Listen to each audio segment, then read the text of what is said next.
Bismillah walhamdulillah wassalatu wassalamu ala rasulillah wa ala alihi wa ashabihi wa man walah amma ba'd. Kita lanjutkan dari kitab Fathul Majid ya. Masih berbicara tentang bab kelima, tafsir tauhid ya. Tafsir at-tauhid wa syahadat an la ilaha illallah. Tafsiran makna tauhid dan syahadah bahwa la ilaha illallah. Kita telah jelaskan di bab ini yang bedakan dengan bab-bab sebelumnya yang seolah-olah menjelaskan nilai yang sama kan, menjelaskan makna tauhid. Di bab ini lebih menjelaskan contoh-contoh kasus. Contoh-contoh kasus yang terjadi di antara para manusia yang akhirnya harusnya kalau mereka bilang la ilaha illallah, mereka nggak bilang itu, gitu, nggak melakukan itu. Itu lebih kepada contoh-contoh kasus yang merupakan bentuk pelanggaran dari konsekuensi kalimat la ilaha illallah. Gitu. Bab ini tuh lebih berbicara tentang itu, ya. Kemarin kita ceritakan tentang ulaikal ladzina, firman Allah Subhanahu wa taala, ulaikal ladzina yabtaghun ila rabbihimul wasilah.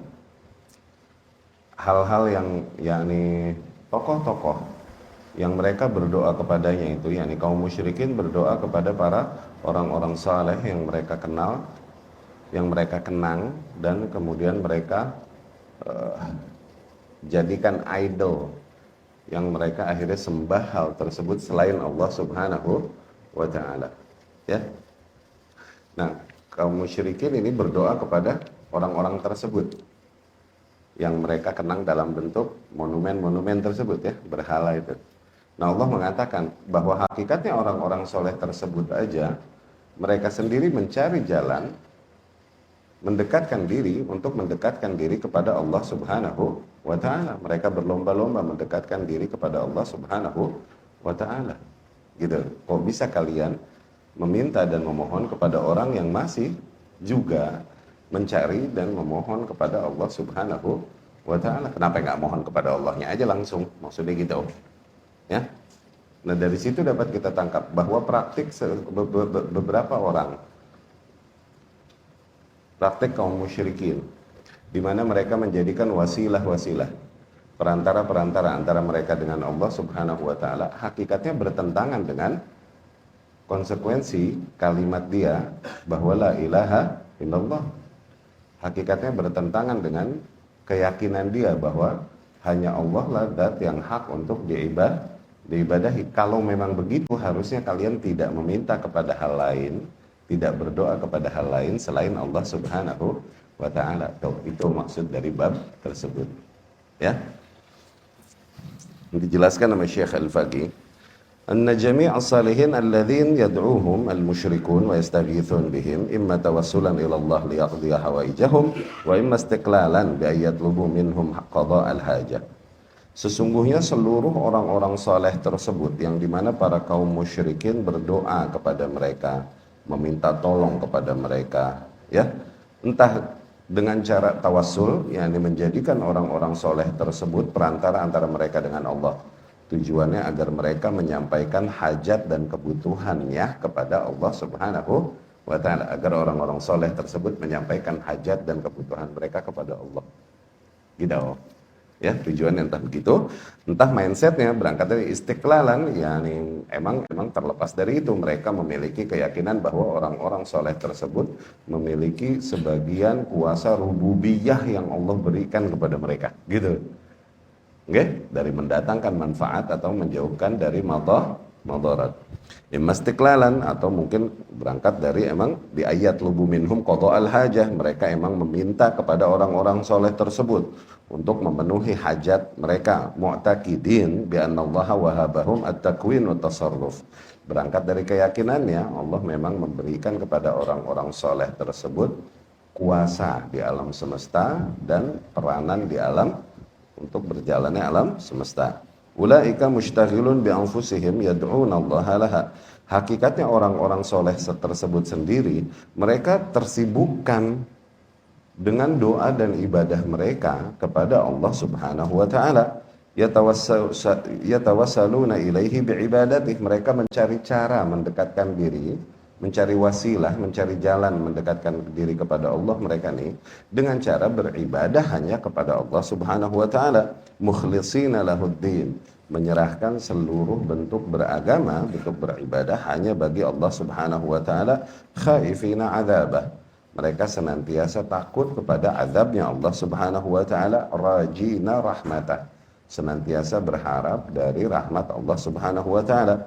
Wa idza lam yamliku li anfusihim naf'an wala daf'i dhurrin, maka apabila kita fahami bahwa hakikatnya orang-orang soleh tersebut sendiri nggak memiliki kuasa untuk mendatangkan manfaat bagi diri mereka, nggak memiliki kuasa untuk menolak bala dari diri mereka, fa kaifa yamlikun li ghairihim darran wa naf'an, maka bagaimana mungkin mereka bisa berkuasa ke atas yang lain, mendatangkan manfaat atau menepis madarat dari mereka.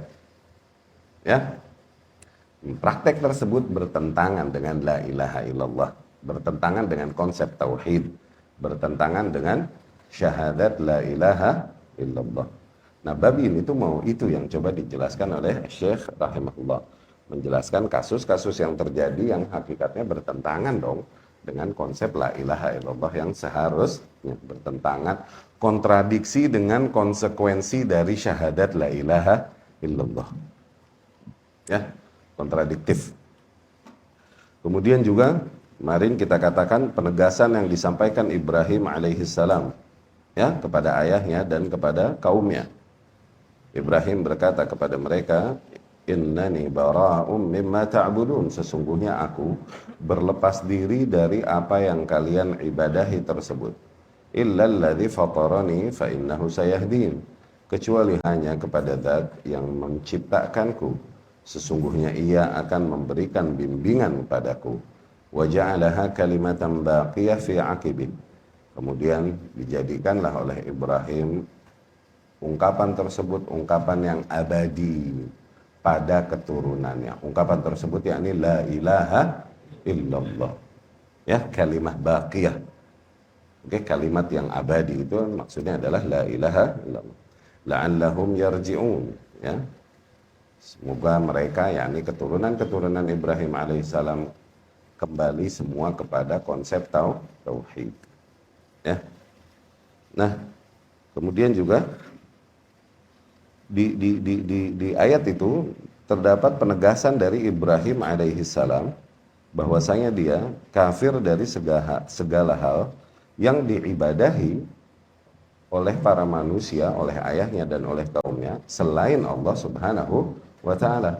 Dan itulah konsep, maksudnya konsekuensi dari la ilaha illallah, bukan hanya meyakini bahwa Allah adalah Tuhan, tapi di waktu yang sama dia harus memberikan penegasan bahwa dia berlepas diri dari segala hal yang diibadahi oleh manusia selain Allah Subhanahu wa taala di dalam prakteknya. Demikian yang dicontohkan Ibrahim alaihissalam. Hadza huwa alladzi dallat alaihi kalimatul ikhlas mutabaqah. Demikianlah secara dilalah mutabaqah, okay, yang diindikasikan oleh kalimat ikhlas. Kalimat ikhlas ini kalimat la ilaha illallah, kalimat tauhid. Ya, Allah berfirman, dzalika bi anna Allaha huwal haq wa anna ma yad'una min dunihi huwal batil. Itu dikarenakan hanya Allah lah yang hak, dan bahwasanya hal-hal lain yang para manusia berdoa kepadanya selain Allah itu, memohon kepadanya selain Allah itu adalah batil, hanya Allah yang hak. Dan itulah makna kalimat ikhlas, la ilaha illallah, makna kalimat tauhid, la ma'budu bihaq illallah, tidak ada zat yang hak diibadahi melainkan hanya Allah. Maknanya seluruh hal yang diibadahi manusia selain Allah maka ia batil, hanya Allah yang hak. Ya, fa kullu ibadah yuqsad biha ghairullah, maka semua bentuk ibadah yang ditujukan kepada selain Allah, baik tujuannya emang minta atau beribadah kepada hal tersebut atau emang menjadikan hal tersebut perantara antara dia kepada Allah, itu terhitung ibadah yang ditujukan kepada selain Allah Subhanahu wa taala, min doa wa ghairi, baik sifatnya doa atau yang lain, fahiya batilah, maka itu semua batil, wa huwa syirk, dan itulah hakikatnya ya inti kesyirikan, alladzi la yaghfiruhullah, yang Allah tak mau mengampuninya. Allah berfirman, "Tsumma qila lahum aina ma kuntum tusyrikun min dunillahi qalu dhallu 'anna bal lam nakun nad'u min qablu syai'an kadzalika yudhillullahu al-kafirin." Allah menantang para kaum musyrikin tersebut. Nantinya dikatakan kepada mereka, mana hal-hal lain yang kalian berdoa kepada mereka itu? Ditantang oleh Allah Subhanahu wa ta'ala. Mana hal-hal lain yang kalian persekutukan aku dengan mereka itu? Qalu, mereka berkata, dhallu anna, mereka telah hilang dari kami ya Allah. Bal lam nakun nad'u min qablu syai'an, bahkan hakikatnya kita dulu tidak berdoa kepada apapun. Kita berdoa kepada sesuatu yang kosong hakikatnya. Ya? Kadzalika yudhillullahu al-kafirin. Demikianlah Allah simpangkan orang-orang yang kafir, yakni Allah simpangkan mindset mereka. Allah simpangkan pemikiran mereka. Mereka dibuat meyakini sesuatu yang hakikatnya lam nakun nad'u syai'an, enggak ada sama sekali hakikatnya. Ya? Masuk bab selanjutnya. Masih berbicara tentang itu tadi, ya, nilai-nilai yang bertentangan dengan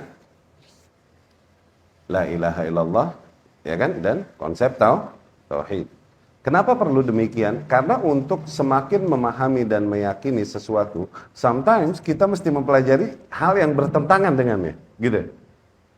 Untuk memahami nilai yang sedang kita bahas, okay, kita mesti memahami nilai yang bertentangan dengannya, yang merupakan kebalikannya, lawannya.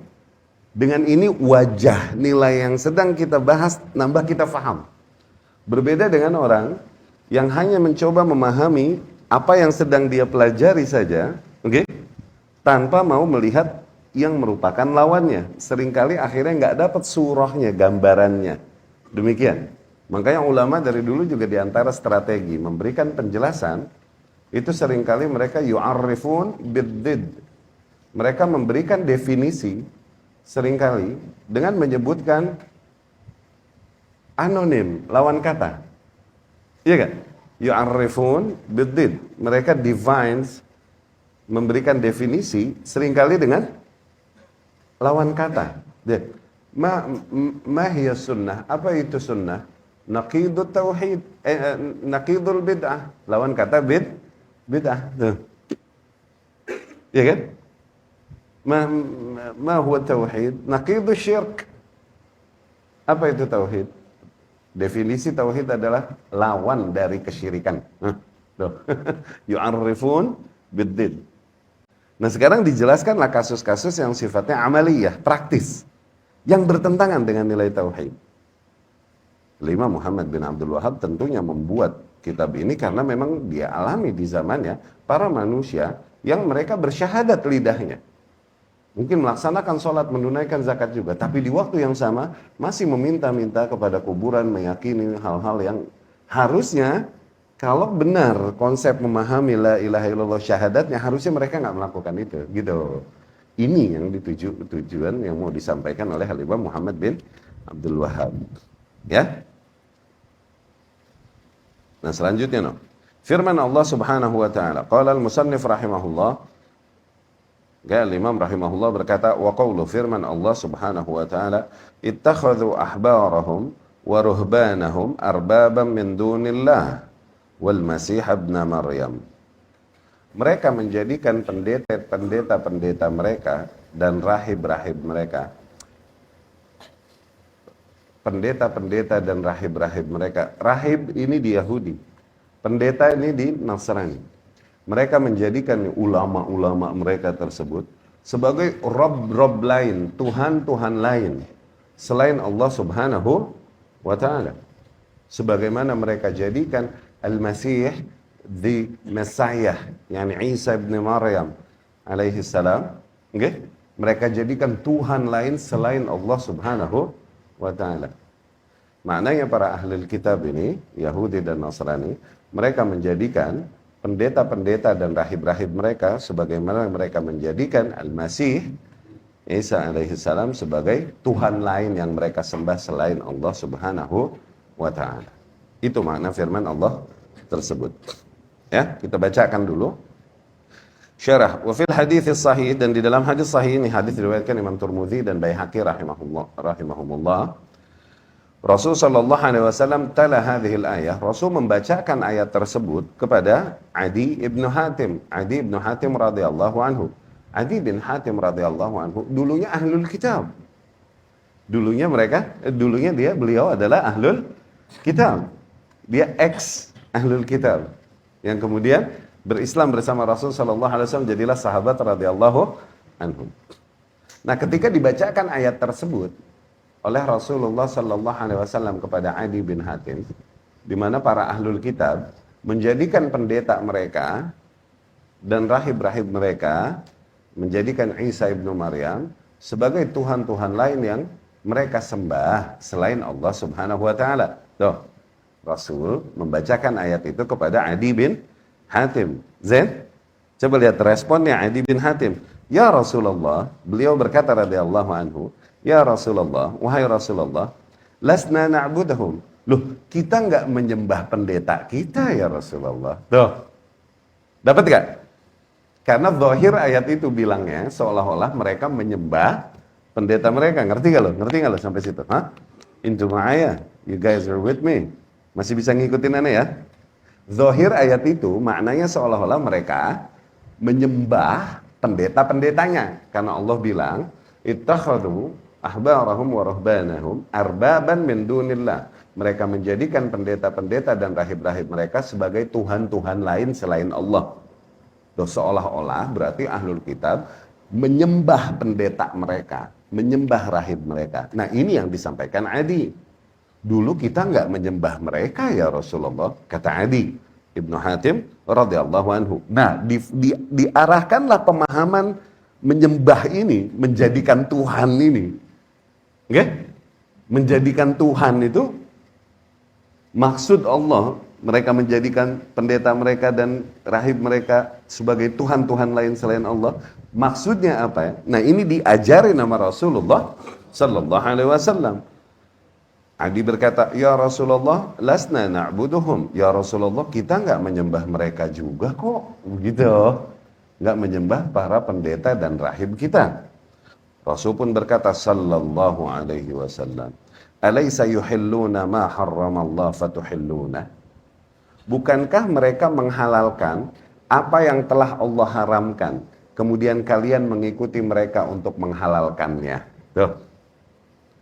Wa yuharrimun ma ahallallah fatuharrimuna.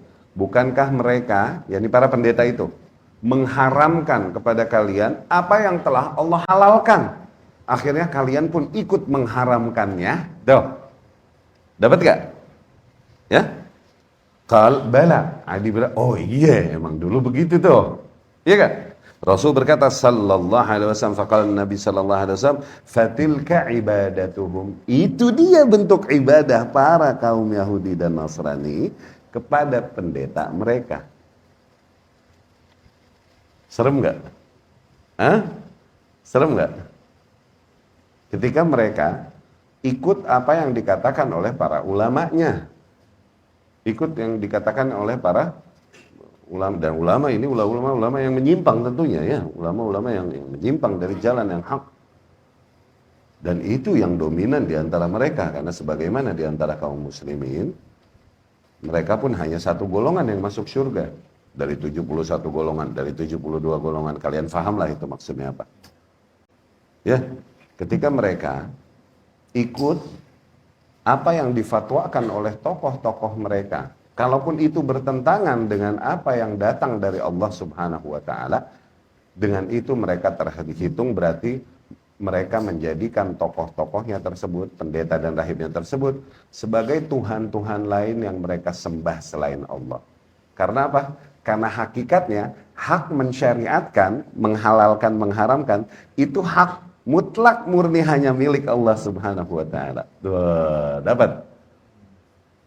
Dapat ya? Ketika kau meyakini halal haramnya sesuatu, padahal tidak demikian syariat yang datang dari Allah subhanahu wa ta'ala, secara tidak langsung kau menjadikan hal lain yang berada di posisi Allah subhanahu wa ta'ala. Karena cuma Allah yang boleh menentukan halal dan haramnya. Dapat? itulah bentuk ibadah mereka kepada pendeta-pendetanya. Noh, dijelasin sama Rasulullah sallallahu alaihi wasallam. Nah, fasarat ta'atuhum fil ma'siyah ibadah li ghairillah. Maka jadilah mentaati mereka di dalam kemaksiatan tersebut, yakni mengikuti arahan mereka dalam hal yang bertentangan dengan apa yang datang dari Allah Subhanahu wa taala. Gitu? Itu adalah bentuk maksiat. Ibadah li ghairillah itu bentuk penghambaan diri kepada hal lain selain Allah Subhanahu wa taala. Ya, wa bihat takhudhuhum arbaban. Dengan itulah mereka terhitung menjadikan pendeta-pendeta mereka sebagai tuhan-tuhan dan sebagai tuhan-tuhan lain selain Allah. Kama huwal waqi' fi hadhil ummah, sebagaimana yang terjadi juga di umat ini. Ya, wa hadza minasyirkil akbar, itu hakikatnya kasus yang masuk ke dalam kesyirikan yang besar yang membatalkan tauhid. Ingat, syirik besar. Syirik besar, ingat kan? Yang membatalkan keislaman, membatalkan seluruh amalan. Bedanya sama syirik kecil. Syirik kecil hanya membatalkan amalan itu aja yang terjadi padanya syirik kecil. Syirik besar membatalkan seluruh amalan yang pernah dilakukan oleh seorang hamba, angus semuanya. Ya. Itu hakikatnya kasus syirik al-akbar al-munafi lit-tauhid, yang kontradiktif tuh dengan konsekuensi kalimat tauhid. Masuk nggak nih sama bab judul tadi gue kata? Nyambung nggak? Dapat ya? Kenapa nih Syekh ngulang lagi di sini? Emang di bab ini dikhususkan untuk memberikan contoh-contoh kasus yang bertentangan dengan nilai tersebut, dengan nilai tauhid dan la ilaha illallah. Dapat ya?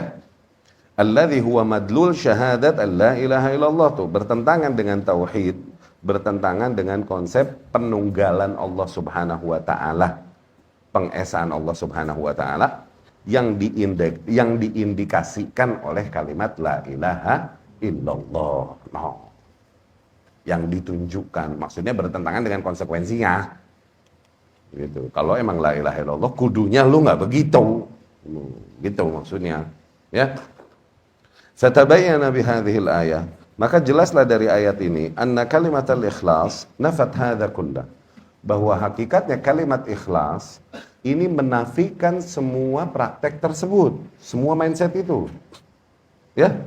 Kalau memang dia ikhlas, yakni tulus dan totally hanya menjadikan Allah satu-satunya sesembahan yang hak dan yang lain semua adalah, ingat mana ikhlas? Apa? Ngepol, all out, nggak disisain buat yang lain. Ikhlas ngabisin, artinya. Makanya kalau habis itu khalsan. Ikhlas, yakni apa? Ngabisin, diberikan semuanya kepada Allah Subhanahu wa taala, nggak disisain sedikit pun buat yang lain. Tuh, kalau emang beneran ikhlas, begitu, harusnya dia nggak melakukan ini. Kalimat ikhlas tersebut konsekuensinya menafikan praktik demikian, harusnya menafikan praktek menempatkan sesuatu di tempat Allah yang boleh memiliki kuasa untuk menentukan syariat halal atau haram. No. Dapat? Limunafatihi limadlul hadhil kalimah, karena bertentangannya praktek tersebut dengan apa yang menjadi konsekuensi dari kalimat ikhlas. Fa'athbatu ma nafathu minasyirk wa taraku ma athbatathu minat tauhid. Oh. Iya kan? Akhirnya mereka, yakni kaum musyrikin, kalaupun mereka mengimani Allah Subhanahu wa taala, kan mereka, yakni ahlul kitab mengaku mengimani Allah Subhanahu wa taala, tapi di dalam prakteknya justru mereka malah menetapkan nilai-nilai kesyirikan yang dinafikan hakikatnya oleh kalimat ikhlas, kalimat la ilaha illallah. Mereka malah membenarkan kasus kasus-kasus yang sifatnya hakikatnya adalah kesyirikan dan bertentangan dengan nilai tauhid. Harusnya nggak begitu. Itu makanya serem. Masalah halal haram ini nggak sembarangan, serem, benar. Halal haram itu hak Allah Subhanahu wa taala. Oke?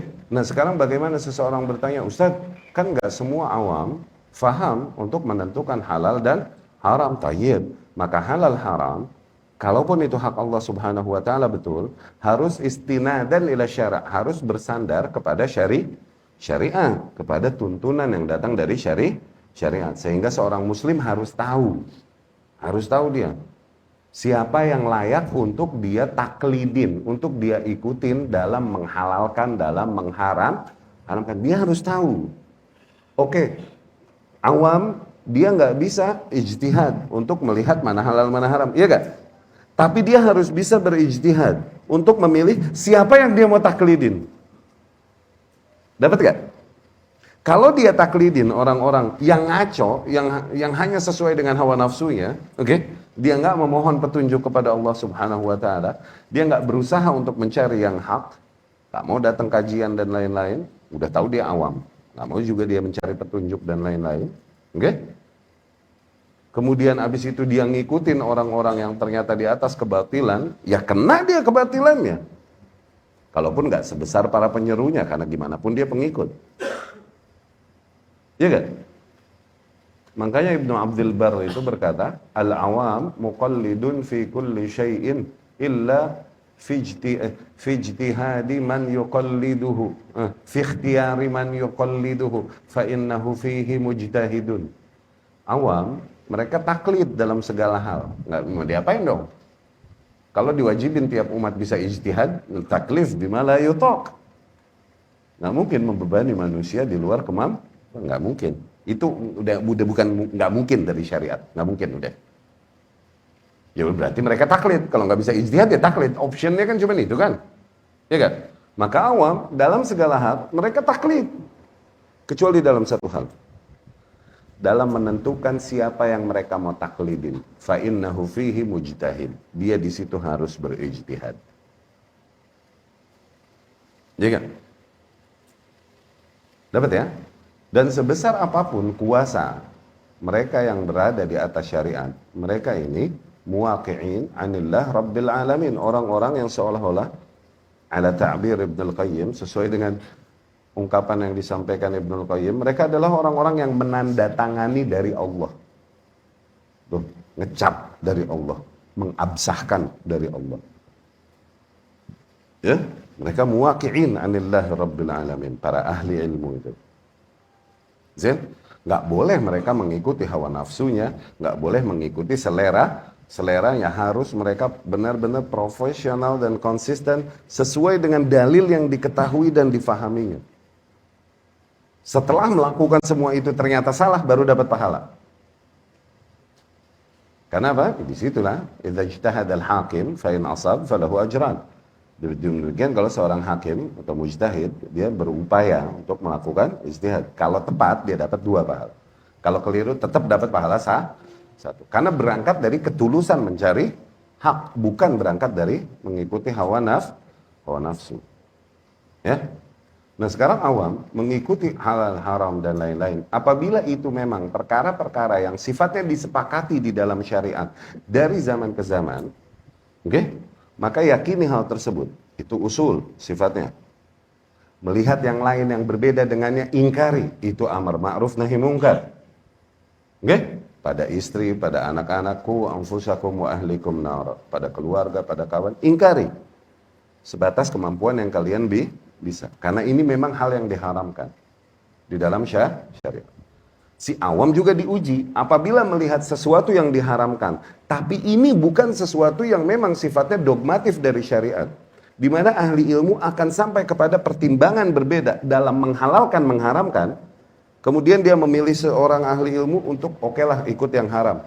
Kemudian dia mengingkari yang lain yang tidak mengharamkannya. Awas, dipertanyakan dia. Kau mengingkarinya nih berangkat dari meyakini si ahli ilmu ini boleh mensyariatkan sesuatu halal dan haram selain Allah Subhanahu wa taala, atau emang beneran kau memiliki ilmunya? Tuh, dipertanyakan itu. Karena apabila kau mengingkarinya hanya karena mengikuti makhluk-makhluk Allah yang lain yang mungkin berpendapat berbeda, kau terjerumus di dalam sikap tersebut, seolah-olah menjadikan ahli ilmu tersebut Tuhan-Tuhan lain selain Allah Subhanahu wa taala. Karena tahlil dan tahrim itu hak Allah hakikatnya. Boleh berpendapat beda, boleh dalam hal-hal tersebut. Namun ketika kau mengingkari saudaramu, memaksakan saudaramu untuk mengikuti fatwa ahli ilmu yang kau yakini, kau telah menempatkannya di tempat Tuhan lain selain Allah. Itu ittakhadhu ahbarahum wa rahbanahum min dunillah. Alaysa yuhillun, bukankah mereka menghalalkan apa yang Allah haramkan? Bukankah mereka mengharamkan apa yang Allah halalkan? Tuh, seremnya di situ. Awas, makanya kita berani nekat kalau udah urusan begituan ngelawan arus. Berangkat dari keyakinan itu, berangkat dari tauhid. Nggak boleh kita meninggalkan apa yang kita yakini, apa yang kita dapat dengan keilmuan kita, hanya mengikuti apa yang dikatakan para makhluk. Enggak, tempatkan makhluk itu pada tempatnya. Makhluk mau semulia apa, secinta apa kita, dia makhluk, dia nggak punya hak untuk syariatin. Allah sendiri subhanahu wa ta'ala berfirman tentang hal demikian, wala taqulu lima tasifu alsinatakumul kadhib hadza halal wa hadza haram. Janganlah kalian katakan hal-hal yang dibuat-buat oleh lisan kalian sendiri, ini halal, ini haram, hukum Allah. Hal-hal dusta yang kalian sifati lisan kalian dengannya, ini halal, ini haram, litaftaru 'ala Allahil kadhiba, dengan tujuan untuk membuat kedustaan atas nama Allah. Innal ladzina yaftaruna 'ala Allahil kadhiba la yuflihun. Sesungguhnya mereka yang membuat kedustaan atas nama Allah, yang seolah-olah ini kata Allah haram, ini kata Allah halal, sampai begitu tuh. La yuflihun. Mereka yang demikian ini sungguh tak akan berjaya, ya. Dan kemudian Allah pun subhanahu wa ta'ala mengharamkan sifat demikian. Qul innama harrama rabbiyal fawahish ma dhahara minha wa ma batan. Katakanlah, sesungguhnya yang diharamkan Tuhanmu hanyalah, yakni semua hal yang diharamkan Allah pasti bersifat gitu. Fawahish, hal-hal yang sifatnya kekejian, kezaliman, ya, baik yang tampak maupun yang tersembunyi. Wal itsm, dan juga hal-hal yang sifatnya dosa. Wal baghi, hal-hal yang sifatnya menzalimi hak milik orang lain, baghi, melampaui batas, ya.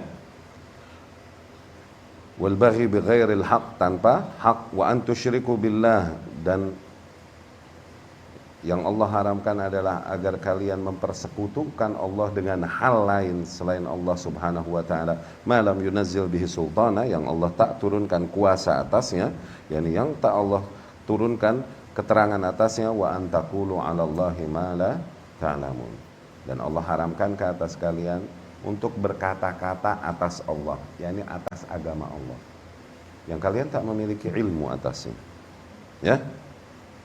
Dan demikian masih banyak ayat lagi yang menegaskan bahwa konsep kehalalan dan keharaman hakikatnya adalah hak Allah subhanahu wa ta'ala. Kita mengikuti para ulama dalam menghalalkan dan mengharamkan dengan mustanad syara', dengan bersandarkan kepada hukum syariat yang datangnya juga dari Allah subhanahu wa ta'ala, ya. Kita tahu, awas, batasan yang dimana kita menegaskan hal tersebut dan mengingkarinya ketika ada yang berbeda, dan batasan mana hal-hal yang tidak boleh kita mengingkari sesama saudara kita, sehingga kita terjerumus ke dalam kesalahan seolah-olah menjadikan orang-orang yang kita taklidin sebagai Tuhan lain yang kita sembah selain Allah yang boleh bikin hukum halal dan haram, ya. Dapat tuh, ya. Dan itu kalimat, itu termasuk konsekuensi tauhid. Ketika di dalam menentukan hal-hal demikian, kau benar-benar tulus mengikuti petunjuk yang datang dari Allah dan Rasulnya sallallahu alaihi wasallam. Nggak ada. Ketika seseorang berada di kondisi itu, di posisi itu, nggak ada urusan lagi dengan ikatan-ikatan emosional, ikatan-ikatan dengan makhluk. Nggak ada. Ini urusanmu sama Allah subhanahu wa ta'ala, ya. Terutama bagi mereka yang bisa yuhaqqiq dan yudaqqiq, bisa meneliti, memang bisa mendalami. Udah bukan di posisi yang cuman ngikut, ya. Qala al-musannif rahimahullahu ta'ala. Kemudian al-imam rahimahullah berkata, wa qawlu, dan firman Allah subhanahu wa ta'ala, wa minan nasi man yattakhidhu min dunillahi andada yuhibbunahum ka hubbillah.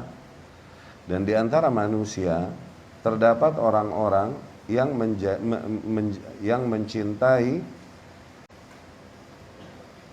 menjadikan hal-hal lain yang menjadi rival bagi Allah, sekutu atau pesaing bagi Allah Subhanahu wa ta'ala. Dan mereka, orang-orang tersebut, mencintai hal-hal itu sebagaimana mereka mencintai Allah Subhanahu wa ta'ala. Oke? Yani kaum musyrikin, mereka menjadikan Tuhan-Tuhan lain yang mereka sembah selain Allah Subhanahu wa ta'ala. Bahkan mereka mencintai Tuhan-Tuhan mereka itu sebagaimana mereka mencintai Allah Subhanahu wa ta'ala. Tuh, lihat, masih ada Allah isbat di sini. Di ayat ini yang Allah isbat apa coba?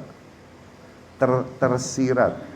Hakikatnya mereka yang mempersekutukan Allah pada dasarnya masih punya kadar kecintaan kepada Allah, bukan?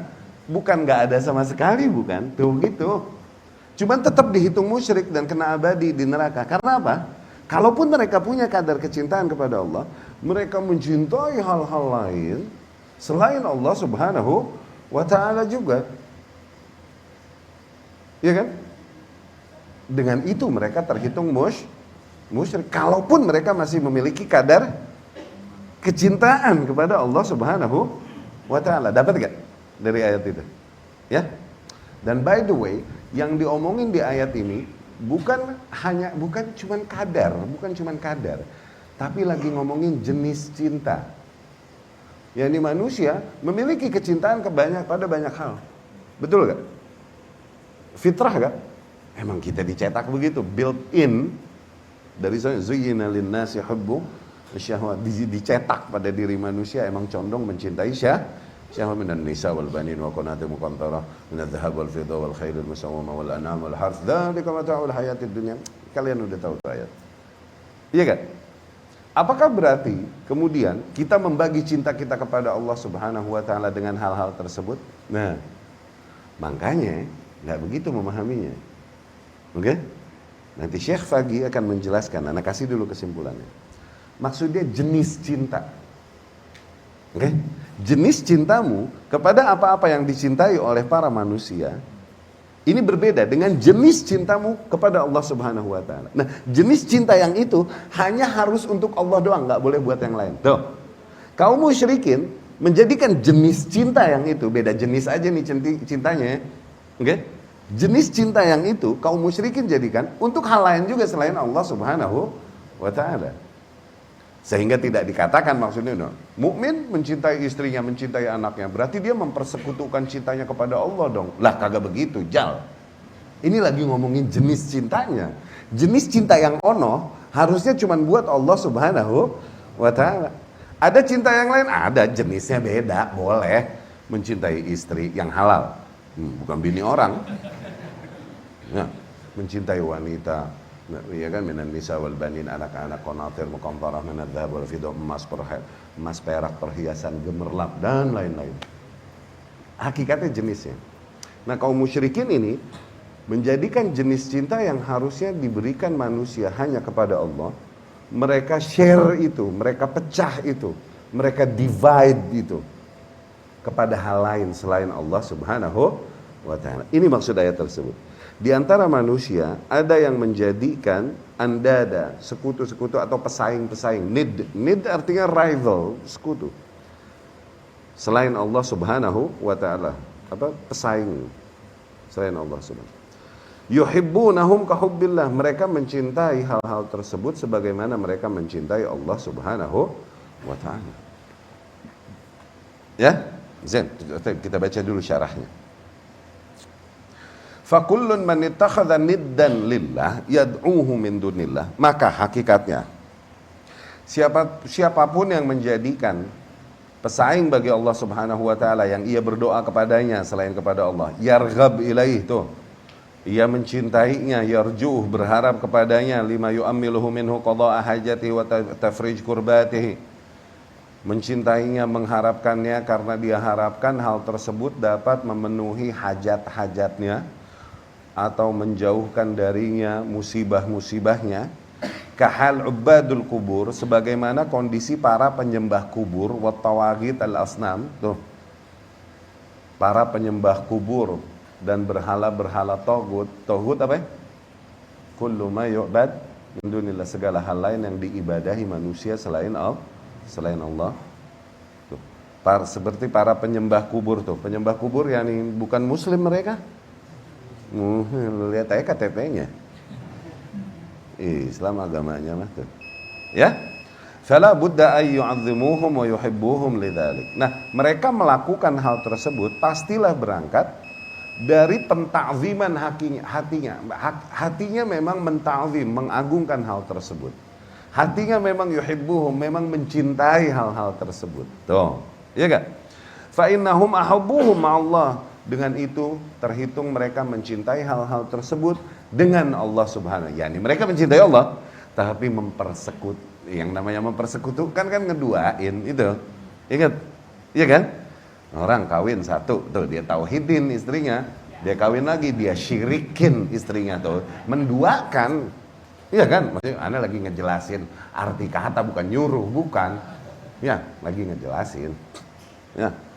Fala budda yu'azzimuhum. Wa in kanu yuhibbuna Allah Ta'ala, hakikatnya apabila mereka mencintai Allah Subhanahu wa taala, yaqulun la ilaha illallah, kalaupun juga mereka lidahnya berkata la ilaha illallah, wa yusallun wa yasumun, mereka juga puasa, mereka juga salat, faqad asyraku billah fil mahabbah, maka mereka telah mempersekutukan Allah di dalam cintanya, bimahabbat ghairihi wa ibadat ghairihi, dengan mencintai hal-hal lain tersebut, dengan beribadah kepada hal-hal lain tersebut. Fattikhadhuhum al-andad yuhibbunahum kahubbillah yubtil kulla qaulin yaquluna. Maka praktek mereka menjadikan sekutu-sekutu lain selain Allah, mereka mencintai hal tersebut sebagaimana mereka mencintai Allah, itu semua hakikatnya mengcancel, tuh, membatalkan semua pengakuan yang diakuinya bahwa mereka mencintai Allah. Batal udah. Kontradiktif. Ya, kontradiksi. Mencintai makhluk ini nggak menafikan persekutuan, tapi mencintai Allah ini jenis cinta yang nggak boleh ada sekutu. Faham nggak?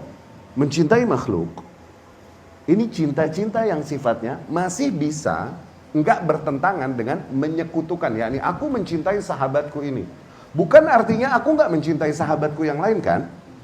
Apakah dengan mencintai sahabat-sahabatku yang lain berarti kecintaanku ke sahabat yang ini jadi batal? Dapat gak? Aku mencintai istriku yang ini, betul, aku mencintainya. Tapi dengan kemudian mencintai istri-istriku yang lain, apakah artinya kecintaanku kepada istriku yang ini batal? Kecintaanku kepada yang lain kontradiktif dengan kecintaanku kepada yang pertama? Enggak. Karena ini lagi ngomongin jenis cinta kepada makhluk. Tapi jenis cinta kepada Allah, ini jenis cinta yang gak terima persekutuan, Jal. Dapat? Hah? Jenis cinta yang gak nerima mie dua, tuh. Lu ngerti gak mie dua? Ya?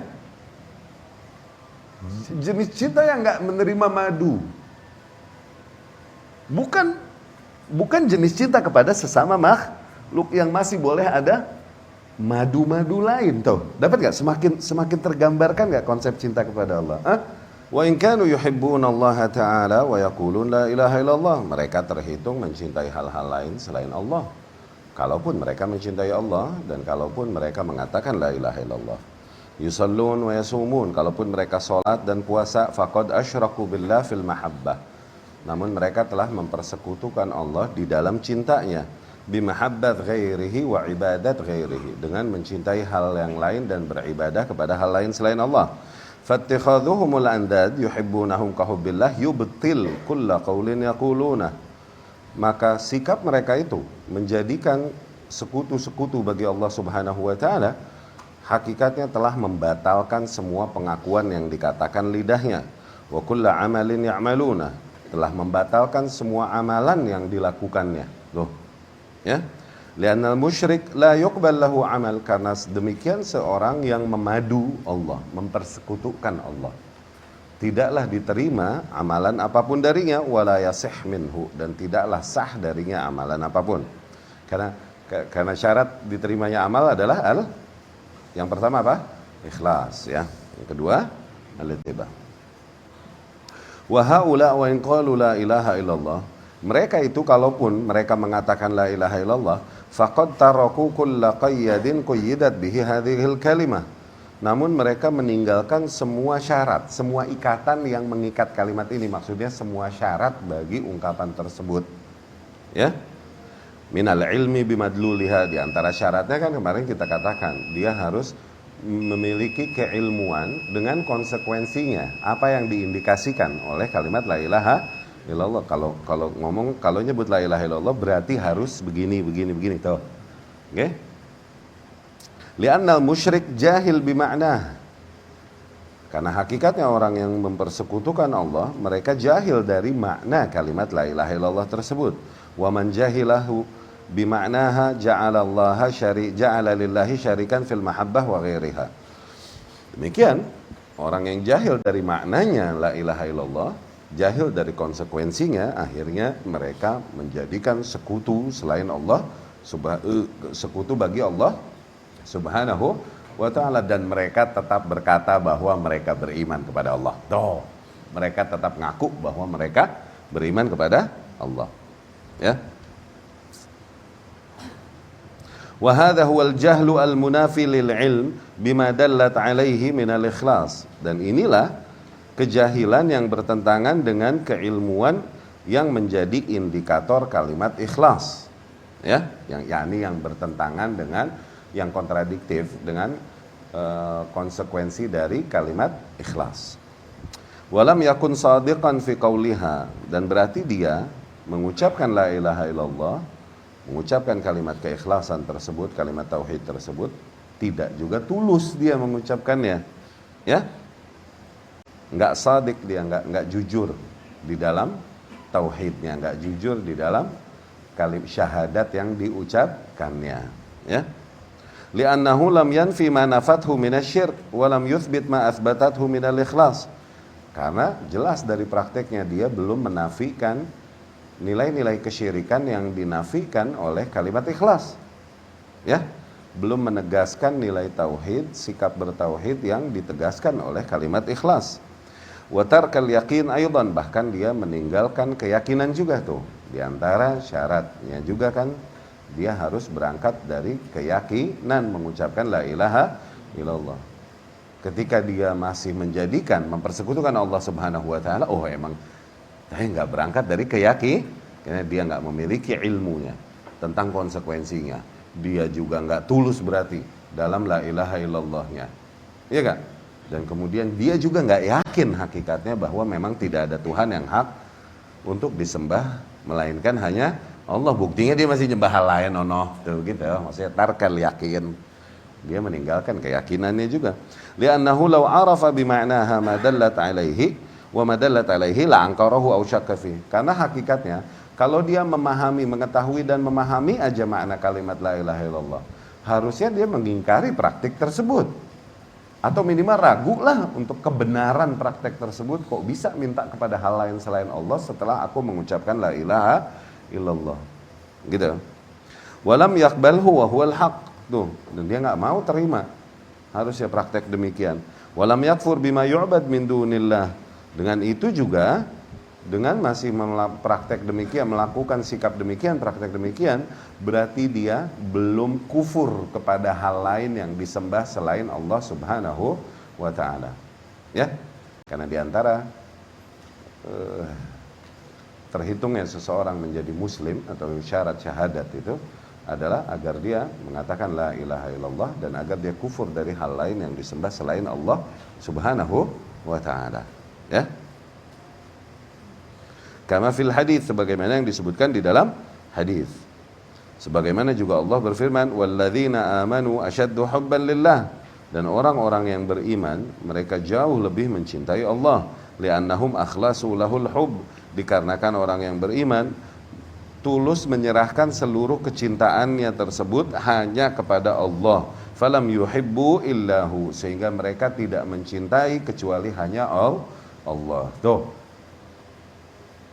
kalau kita fahami cinta tersebut sama seperti cinta kepada makhluk, kusut gak? kusut. Siapa bilang orang beriman mencintai hal lain juga selain Allah? Dalam artian cinta kepada makhluk. Maka kita fahami cinta tersebut sebagai jenis cinta yang memang berbeda dengan jenis cinta kepada makhluk. Yang koyad-koyadnya juga berbeda dengan cinta kepada makhluk. Dapat gak? Hah? Dimana jenis cinta kepada Allah ini tidak menerima persekutuan, iya gak? Adapun cinta kepada makhluk, why not? Kenapa enggak? Boleh aja, ya kan? Bener aja. Dapat ya? Maksudnya, orang-orang yang beriman, mereka jauh lebih mencintai Allah dikarenakan mereka mengikhlaskan seluruh cintanya hanya kepada Allah, sehingga mereka tidak mencintai kecuali hanya Allah. Yuhibbuna man ahab wa yukhlisuna a'malahum, dan mereka mencintai orang-orang yang dicintai oleh Allah Subhanahu wa taala, dan mereka mengikhlaskan amalan-amalan mereka jami'uha lillah, seluruhnya hanya bagi Allah, wa yakfurun bima ubid min duni, dan mereka kufur dari hal-hal lain yang disembah selain Allah Subhanahu wa taala. Fa bihadza yatabayyan liman waffaqahu Allah taala lima'rifatil haqq wa qabulih dilalat hadhihi al-ayat al-'azimah ala ma'na syahadat la ilaha illallah. Nah, dengan penjelasan ini maka akan semakin jelas bagi mereka yang diberi taufik oleh Allah Subhanahu wa taala untuk mengenal hak dan untuk menerima yang hak tersebut, bagaimana ayat ini membawakan indikasi yang sangat agung dan besar kepada makna dari syahadat la ilaha illallah.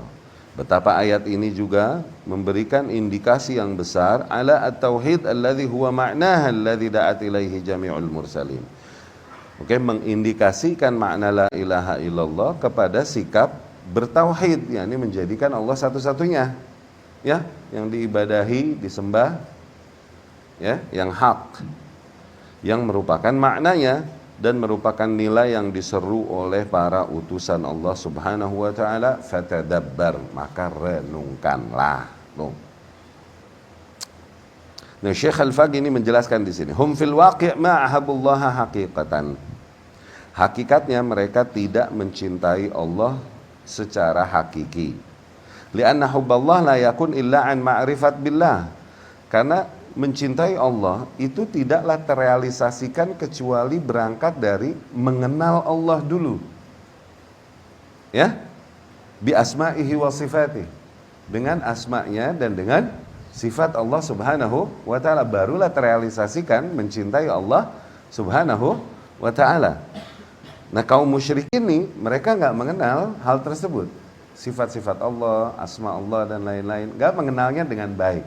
Sehingga kalaupun mereka mengaku mencintai Allah, ma'ahabbullaha haqiqatan, hakikatnya mereka tidak mencintai Allah karena belum mengenalnya dengan baik. Nah, itu diantara faidah mempelajari asma wa sifat. Apa? Hah? Dia menumbuhkan kecintaanmu kepada Allah. Hah? Iya kan? How could you love something that you don't know? Bagaimana kau mencintai sesuatu yang bahkan kau tak mengenalinya? Kenali, semakin detail kau memahami asma wa sifat, semoga dengan itu semakin memperbesar cintamu pada Allah. Semakin sadar kau bahwa emang Dia adalah zat yang deserve to be the only one that worshipped. Untuk jadi satu-satunya hal yang disembah, diagungkan dan dicintai dengan cinta sedemikian rupa. Ya? Walaisa ma'na kahubbillah, dan bukanlah makna firman Allah seperti mereka mencintai Allah, ay kahubbihimullah, walakin ma'naha wallahu alam yuhibbuhum hubban min jinsil hub, tapi maknanya wallahu alam, mereka mencintai hal-hal tersebut dengan jenis kecintaan alladzi la yakun illa lillah, yang enggak boleh cinta itu kecuali hanya bagi Allah. Tuh masuk enggak sama penjelasan kita tadi? Dapat ya? Hah? Wa huwa al-luja' wad-dara'ah wa talab tafrij al-kurub. wa huwa hubbul ibadah, yaitu cinta yang sifatnya adalah bentuk penghambaan diri. Ghayatul hubb fi ghayatiz dzul wat ta'zim. Ya, puncak kecintaan seiring dengan agung dan besarnya puncak ibadah seiring dengan besarnya cinta dan pengagungan seorang hamba kepada Allah. Fahadha huwal hubb alladhi yansha'anhu ad-du'a. Ini adalah cinta yang berangkat dari banyaknya berdoa, bersimpuh, ya kan? Dan kemudian memohon kepada Allah untuk menjauhkan dari kita musibah-musibah dan hal yang semisalnya, mimma yujarriduhu al-mu'minun lillahi wahdah, yang dimana orang-orang beriman hanya mengarahkan itu semua bagi Allah subhanahu wa ta'ala. Wahum asyaddu hubban lillah, dengan itu mereka disebut jauh lebih mencintai Allah subhanahu wa ta'ala. Wal musyrikun, nah itu juga diantara faedah banyak-banyak berzikir dan berdoa. Semakin kau berzikir dan berdoa kepada Allah subhanahu wa ta'ala, semoga dengan itu semakin kau menterapi hatimu untuk mencintai sesuatu yang kau banyak mohon kepadanya. Mohon untuk mendatangkan manfaat, mohon untuk menepiskan madarat. Semakin kau banyak meminta kepadanya, semakin bergantung hatimu padanya. Tuh, kau menterapi itu. Iya kan? Di antara di antara cara untuk menimbulkan cinta kepada Allah, zikir. Sering-sering kita menyebut namanya, kita wiridin namanya, semakin cinta kita padanya. Ya. Wal musyrikun yujarridunahu li awliyaihim aw yusyrikunahu ma'allah. Adapun para kaum musyrikin, mereka menjadikan doanya, permohonannya, bersimpuhnya ini kepada hal lain selain Allah subhanahu wa ta'ala, atau juga kepada hal lain seiring mereka serahkan juga mungkin hal itu kepada Allah subhanahu wa ta'ala. Wala yarjunallaha waqara. Mereka enggak hanya mohon kepada Allah satu-satunya, mereka enggak bersimpuh dalam diam, dalam sepi kepada Allah subhanahu wa ta'ala. Ya. Dan Allah subhanahu wa ta'ala itu niscaya ketika seorang hamba tulus memohon kepadanya, apalagi di masa genting yang jiwanya terancam, itu Allah subhanahu wa ta'ala mengabulkan permohonannya ketika dia tulus memohon pertolongan kepada Allah. Kalaupun Allah maha tahu, nanti dia akan kembali melakukan kesyirikan, mungkin Allah maha tahu. Tapi demikian adilnya Allah subhanahu wa ta'ala memang. Ketika dia memang terlihat keikhlasan, ketulusan darinya meminta tolong kepada Allah, Allah akan berikan kepadanya pertolongan. Allah kisahkan hal ini. Fa idza raqibu fil fulk da'allaha mukhlishina lahuddin. Ketika mereka berada di gelombang lautan yang besar luar biasa, mereka ikhlas langsung tulus memohon pertolongan hanya kepada Allah subhanahu wa ta'ala. Karena fitrahnya mendorongnya ke situ. Kaum musyrikin dulu fitrahnya masih ada, bahwa nggak ada yang dapat menyelamatkan mereka kecuali Allah subhanahu wa ta'ala. Wa idza najjahum ilal barri idhum yusyrikun. Taunya ketika Allah selamatkan mereka ke daratan, taunya kembali mereka melakukan kesyirikan. Ma'adallah. Apakah Allah tertipu? Enggak, Allah maha tahu. Cuman demikian memang keadilan Allah. Sebagaimana Allah akan balaskan doa orang yang dizalimi kalaupun dia kafir. Itu keadilan Allah memang.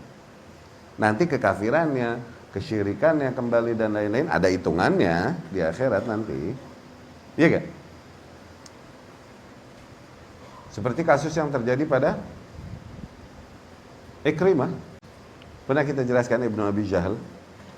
Ikrimah ini begitu benci kepada Rasulullah sallallahu alaihi wasallam sehingga ketika Fathu Makkah, dia daripada memilih untuk berislam mendingan pergi meninggalkan Mekah, dan dia termasuk yang wanted dead or dead, mati atau mati. Okay? Disebutkan nama-namanya oleh Rasul sallallahu alaihi wasallam. Rasul berkata, ini orang-orang ini uqtuluhum wa in wajadtumuhum muta'alliqin bi astaril Ka'bah. Bunuh mereka, kalaupun kalian temui mereka bergantungan di sitarnya Ka'bah, bunuh. Tuh, haram kan nggak boleh numpain darah. Tapi nama-nama ini yang kalian temukan, bunuh mereka. Oke? Okay? Ada 4 lelaki 2 wanita. Singkat cerita, diantaranya Ikrimah. bin Abi Jahal. Dia pergi meninggalkan Mekah daripada harus menerima Rasul masuk ke sana dan menguasai Mekah. Dia pergi ke laut dan kemudian naik perahu mau pergi jauh. Di jalan ternyata ombak besar luar biasa dan lain-lain. Oke? Terancamlah nyawa mereka. Nahkoda kapal berkata, ya ahlas safinah, wahai para penumpang perahu, i'lamu anna alihatakum lan tanfa'akum huna. Ketahuilah bahwasanya Tuhan-Tuhan kalian itu tak akan bermanfaat bagi kalian di sini. Yani won't do you any good. Oke? Gak bakalan mendatangkan kebaikan. Akhlisud du'a lillah. Ikhlaskanlah seluruh permohonanmu hanya kepada Allah. Tuh mana ikhlas. Total minta kepada Allah, jangan minta ya. Mereka sadar fitrahnya, nggak ada yang berkuasa nih untuk minta kecuali Allah. Nah di situ Ikrimah berkata, lillahi alaihi. Nah, idza najjan apabila Allah dapat apabila hanya Allah yang dapat menyelamatkanku di lautan, faman anjani fil barri illahu. Maka siapa yang dapat menyelamatkanku hakikatnya di daratan kecuali hanya Allah. Barulah di situ dia berkata, lillahi alaihi. Yani dia bersumpah nih. In anjani Allah, apabila Allah selamatkan aku, la atiyanna Muhammadan. Aku akan datangi Muhammad, yakni berislam padanya, dan aku akan menemukannya sebagai orang yang berlapang dada. Ternyata Allah selamatkan perahu tersebut. Akhirnya Ikrimah mendatangi Rasulullah sallallahu alaihi wasallam, asyhadu an la ilaha illallah wa asyhadu anna Muhammadan. Akhirnya diterimalah dia, jadilah muslim wa hasuna islamu. Jadi Ikrimah radhiyallahu anhu. Yom minal ayam, suatu hari juga kita pernah habis mancing. Oke, ketemulah sama dokter tua luar biasa, tukang mancing bareng sama kita. Tangannya begini nih. Tangannya begini. Tremor ya.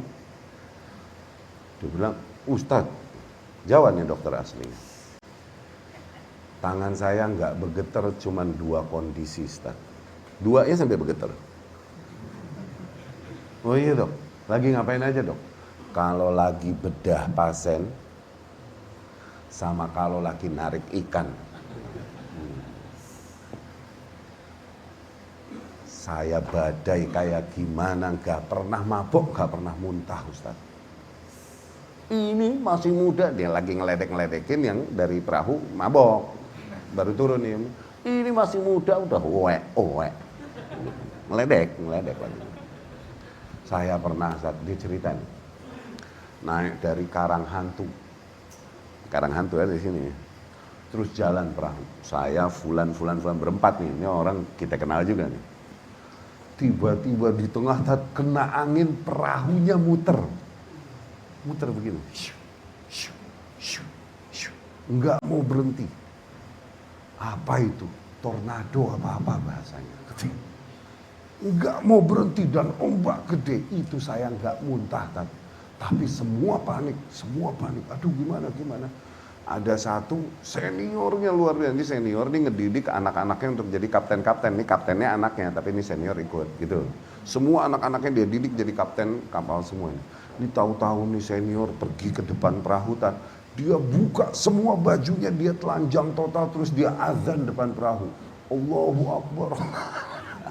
Azan telanjang tuh.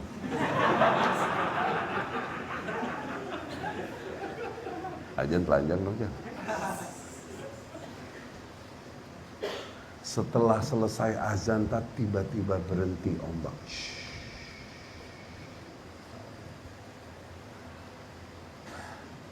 Di situ kita langsung, udah bukan saatnya gue ngingkarin nih. Bingung juga kayak dari awam, iya kan? Cuma langsung kaidah nih jalan. Entar dulu, gimana nih? Gitu. Oh iya, lagi kepepet, terancam nyawa, dan mereka tulus minta kepada Allah. Adapun bicara teknis dan cara, mereka awam dan jahil, udah sekena-kenanya cara yang mereka minta kepada Allah apa? Mereka polos, tulus, dan kemudian azan mengumandangkan nama Allah. Jangan lu ikutin juga.